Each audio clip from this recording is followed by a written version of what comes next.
I wake up, hit my shoebox, I snatch out a few rocks, put the rest inside, now I'm ready to ride. Put the bomb in my sock so cops can locate the valve. I ain't freshly dressed but got a Colgate smile. That's right. Don't want the same clothes I had on last night. Welcome to another episode of Maximilian Must Know.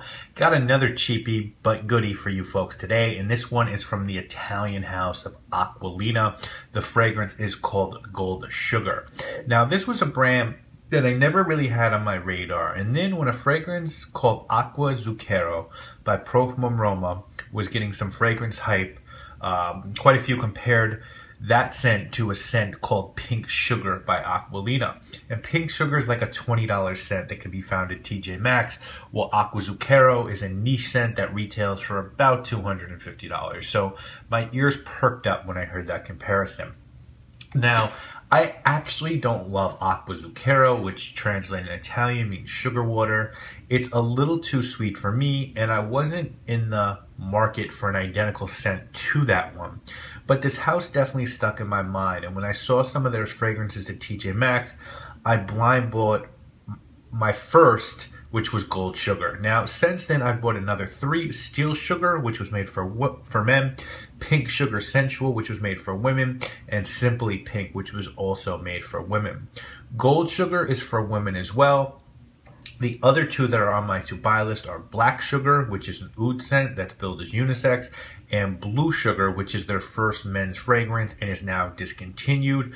If I can get that one for the right price, I'm definitely going to pick that one up. And if I saw Choco Lover, which is a discontinued unisex chocolate scent from then, I might buy that one as well. Before we get into Gold Sugar, the notes and the price, let's talk about the house really quick.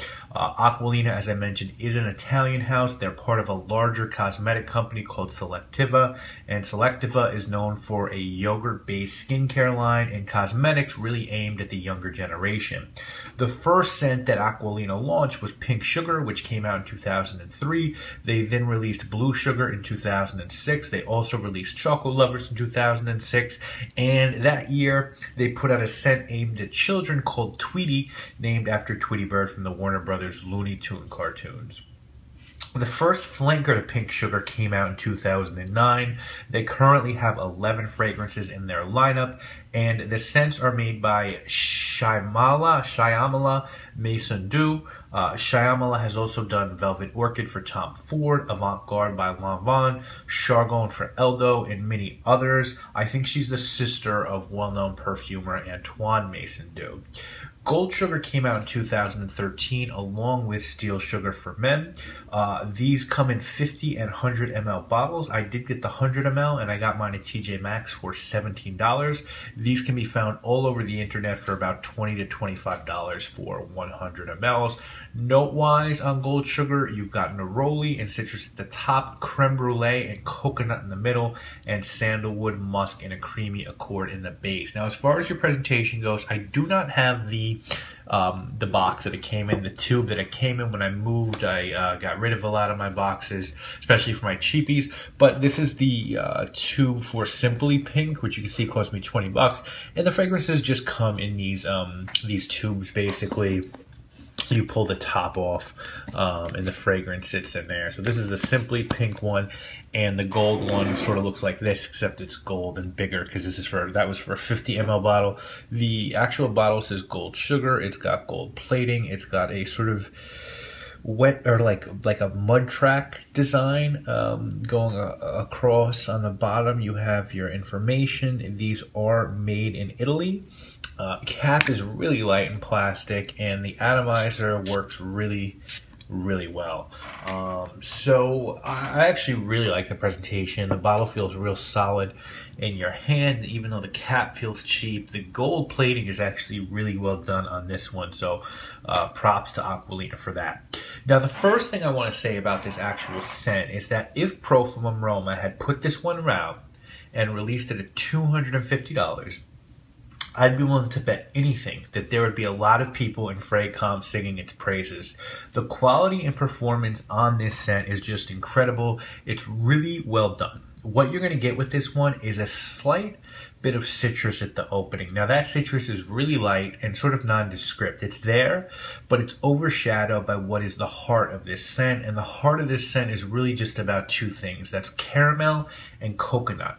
Now, Aquolina was cute to call the caramel note creme brulee. And creme brulee, for those of you who don't know, is sort of like a vanilla pudding-y dessert with a burnt sugar top. They caramelized the vanilla and the sugar on top, and I think we all know that burnt sugar is caramel. So that's basically what this is, caramel and coconut. And once the citrus dissipates after 5 minutes, you have this gorgeous caramel and coconut combination for what is the life of this fragrance that lasts for hours and hours, and that's what this scent is about. Now, as you really start to reach the end of the journey for this scent, you're into like hours 6 and 7, the coconut fades away, and what you're left with is really a mix of caramel and sandalwood, and that lasts till the end of the fragrance. And it's a nice creamy sandalwood, and I think that's where the cream accord and the note breakdown comes from. I get really good performance out of this one. I easily get 8 to 10 hours. I get good projection. It is, I just want to make sure it is eau de toilette, so it performs really well for an eau de toilette. Good sillage on this one. And this one works 3 out of 4 seasons in the year. Summer, this one's, I think, a little too heavy, but I think you could get away with it on like a cool summer night. It does have coconut in it, but I think it's best for fall, winter, and spring. Females might like this one better than men because it is really sweet, but anyone who likes rich gourmands is going to like this fragrance. And I think where you might want to wear this if you're a guy is out at night, or on a date, you know, as a close quarters scent, romantic scent, because this one does smell really good. It'll definitely make you smell edible. If you weren't able to get your hands on this one, it's not available to you, or you just want something like this, you know, there's not a huge amount of scents to me that smell like this one. Profum Aroma, as I said, makes some great gourmands. Other caramel scents, you've got Lyra by Xerjoff, Tendre Madeleine, by Lawrence Dumont, sort of reminds me a little bit of this one. If you're looking for a coconut scent, of course, Apuana, Vittorio Apuana by Profumo del Forte, Virgin Island Water, but not too many fragrances come to mind that contain caramel and coconut, and that's why I do enjoy this one. If someone were trying to sell you on this fragrance, I think they tell you that this is a pretty versatile fragrance. It's a very high quality Italian craftsmanship. It's fairly unique, and there are scents that aim to be what this scent is and don't pull it off for 10 times the price, and that's no exaggeration.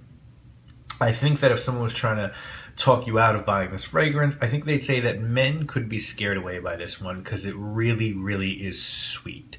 And if you're not the kind of guy that likes these ultra sweet fragrances, then this is one that I think you should stay away from.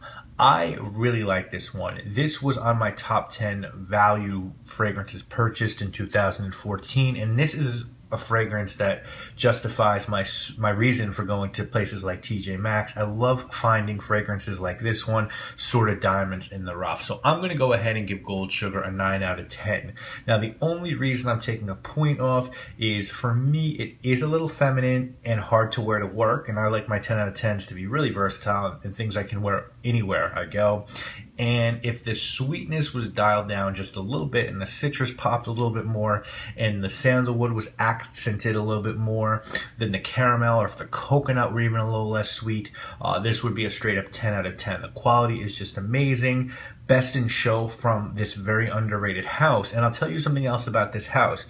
They have this stigma of only making these kind of scents, and their newest men's scent, which is called Steel Sugar, to me, that fragrance is a cross between two Serge Lutens scents. It's a cross between Chergui and 5 o'clock au gingembre. It's a gingerbread scent, Steel Sugar, with a tobacco leaf note, and it's really not that sweet. It's really interesting, and it's really well done as well. So Aquolina is a house that has some tricks up their sleeve, and that's why I'm so anxious to check out Black Sugar and see what they can do with oud mood in a fragrance. So there you go, guys. That is my review on Gold Sugar by Aquolina. Let me know if you've tried this one and what you think of it, or if you've tried anything else by Aquolina. We'll be back next week with more videos, obviously. I am Maximilian. I must know. Thank you guys all so much for watching. Forgive my sins, since I entered many penitentiaries. The best revenge is for friends. We military minded soldiers, busting shots blindly, trying to find